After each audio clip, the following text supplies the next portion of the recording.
Yo estoy casi convencido de ser un director teatral, actor de cine y otros multimedios, escritor de teatro, docente de dirección teatral y de actuación en la Escuela Municipal de Arte Dramático. Me conocen por el seudónimo de Paco Redondo.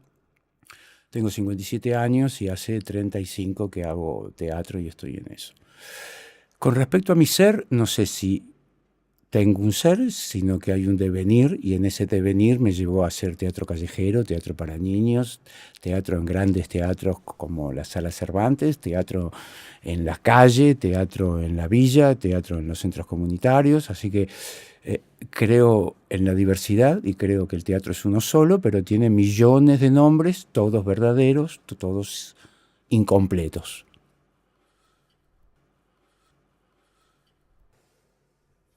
Me lo olvidé viniendo para acá, pero estoy casi seguro que cuando tenía 4 años me escapé de mi abuelo que me quería fajar porque había estado jugando en la terraza, cosa que me encantaba hacer, y me escondí debajo de la escalera entre los cajones de soda. Y ahí tuve la sensación de la protección del útero. Después, años después, leyendo a Bachelard, veo que hay una relación entre el espacio interior, exterior y cómo uno lo vivencia. Así que en ese punto fue muy interesante. Prefiero las dos, depende del contexto de enunciación. En un escarparo prefiero las negras.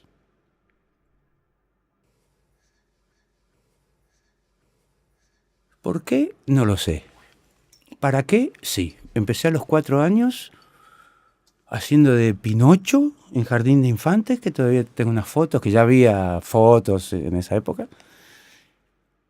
Y lo que quise, y lo que viví, y lo que me pasó fue que viví la fantasía. La fantasía era real. Mi imaginación era real, era posible hacerla real. Con una nariz de cartón y fui feliz. Y al día de hoy estoy en esa situación y soy feliz. No sé por qué lo hago. Lo hago para vivir la fantasía. Me es indistinto. Un error de lenguaje. Teatrar es un verbo inventado de la palabra teatro, porque digo, el teatro es hacer cosas sobre la realidad del mundo, volverlas ficción, pero es un tratamiento sobre la realidad. El teatro lo que hace es toma la realidad y la teatra, procede sobre ella de diversas formas, construyendo una estética. 2 es el camino al 3, que conduce a la unidad, que conduce al 4, que es de nuevo recuperar la estabilidad del mundo. Así que el 2 es un buen puntapié para iniciar algo. Un error conceptual. Busca determinar de qué está hecho el teatro, de qué elementos, con qué se hace teatro. Si uno puede decir que la pintura, la tela es el soporte y el artista hace su aporte a través de los pinceles, que también son soporte. ¿Cuál es el soporte del teatro? ¿Sobre qué se construye teatro? Y ahí aparece un montón de interrogantes que este libro no los resuelve, sí los profundiza, porque en general es el camino de la creación, es un camino en el vacío, en la zozobra, en la angustia de no saber, y la repetición, por el contrario, es lo contrario a la creación, y para crear hay que despojarse de lo que uno sabe. Entonces es una apertura a todos los elementos con que están hechos, pero no es una receta de cómo hacerlos. El actor como un loco, pero lo voy a explicar por la contraria. El actor como un ídolo, el actor como un fetiche, el actor como una gran personalidad que traslada a todo lo que hace su forma de ser, su carácter. Ese es el teatro que conduce a crear un producto. Entonces la gente va a ver a fulano de tal, no importa lo que fulano de tal haga, sino que esté fulano de tal. Entonces hay un objeto de consumo que se llama fulano de tal. El actor loco, digo yo, es un actor como una página en blanco que en lo que pretende es no ser más que un ser, por eso ante la pregunta ¿es? Yo te diría no, es un está haciendo. Está haciendo acá, está haciendo Hamlet, está haciendo. Sí que hay, digamos, una esencia en la personalidad del chabón que él tratará de destruir justamente para crear, porque si no es repetir lo que ya sé que da resultado, lo que es el camino contrario al arte. Y apunta al entretenimiento, eso es una diferencia que trato de establecer en el libro, porque está muy mezclado. Hoy día parece que artístico es bailar. Y bailar es artístico en la medida que tengo una proyección artística, si no, bailar es un movimiento del cuerpo como lo es hacer popó. No significa nada. Si busca la significación, entonces se construye en otra cosa. Lupe dice, teatro, lo tuyo es puro teatro. Orquestado simulacro. Disculpa que no te crea, me parece que es teatro. El teatro es una mentira organizada ante los ojos del que ve para crear una significación, para crear un efecto de belleza que no pretende ser verdad en el sentido de real, sino que es una verdad o una realidad simbólica que oplena en el terreno del espíritu y del arte, que es inmanente al gusto, inmanente a la percepción.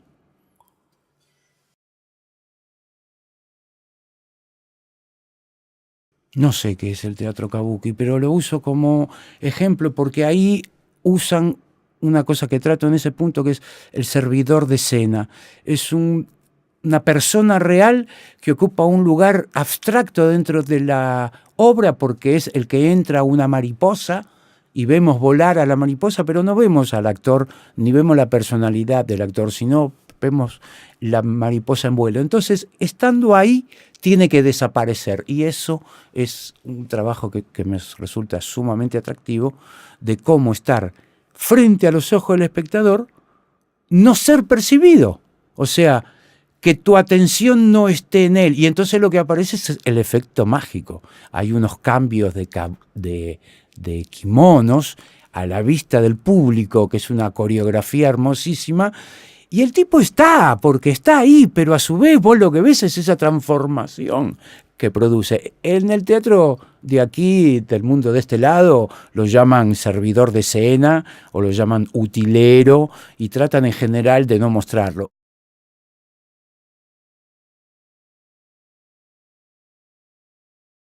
Qué largo es.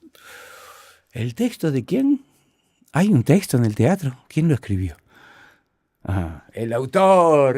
Hay un texto de un montón de gente. Hay un texto del actor, hay un texto que hizo un autor, hay un texto que escribe el director. El texto del director tiene que ver con las coordenadas de acciones y ejes estéticos que le da como contexto a las palabras escritas por un autor. Porque la palabra, y mucho más en el teatro, no es el significado.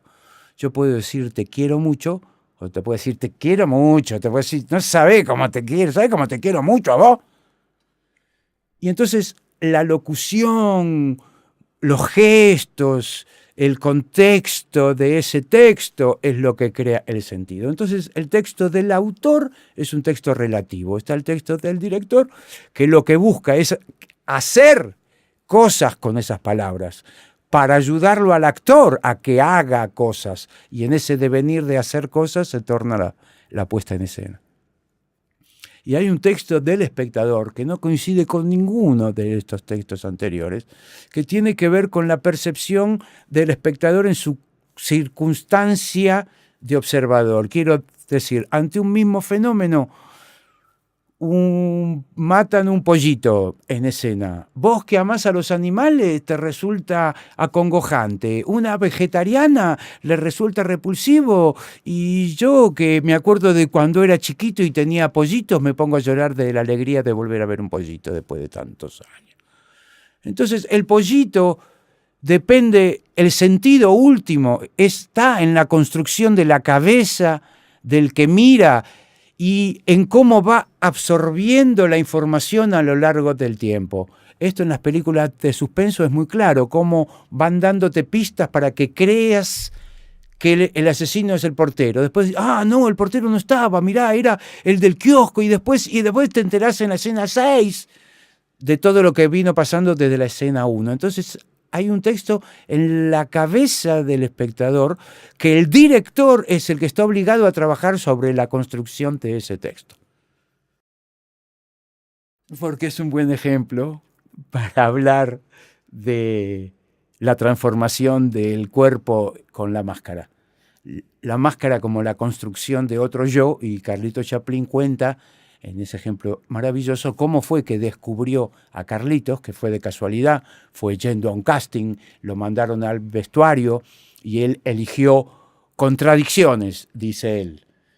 Zapatos grandes con sombrero chiquito, chaleco chiquito con pantalón, y en ese juego de contradicciones al final le pegó un bigote que estaba medio bigote, por eso es que es chiquito, y entonces dice que él caminando hacia el set ya se le empezaban a ocurrir los gags, no que él tenía, sino que tenía ese personaje, todas las posibilidades que él tenía, el vagabundo como lo llamaban, pero no Charles Chaplin, ese loco que salió de la basura de su inconsciente y un vestuario casual que eligió.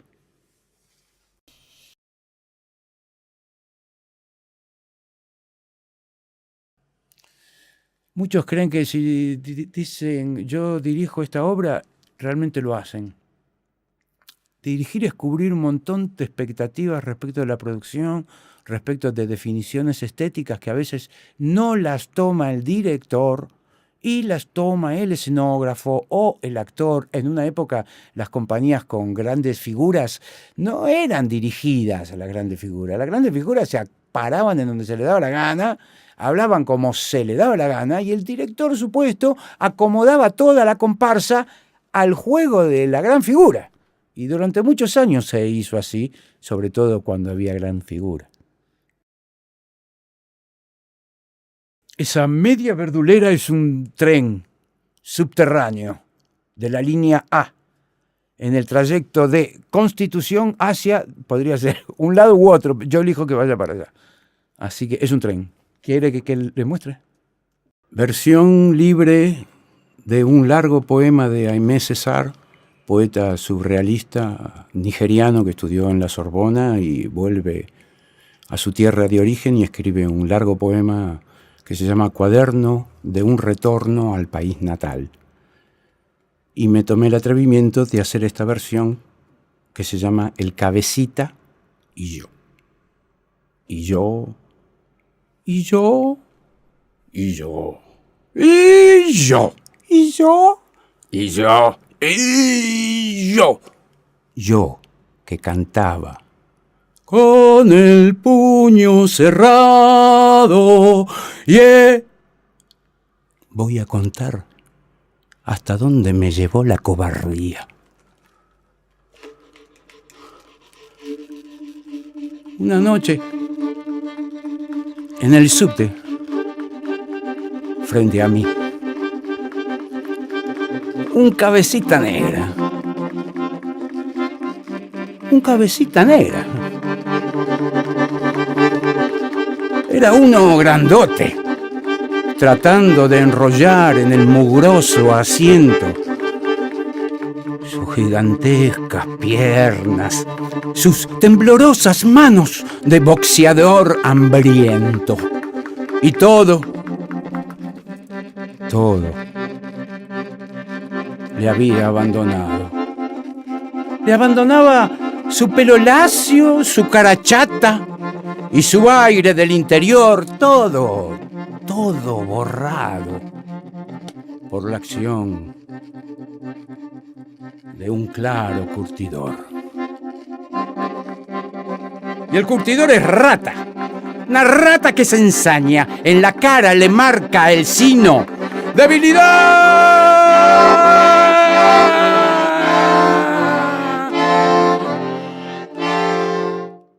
O más bien,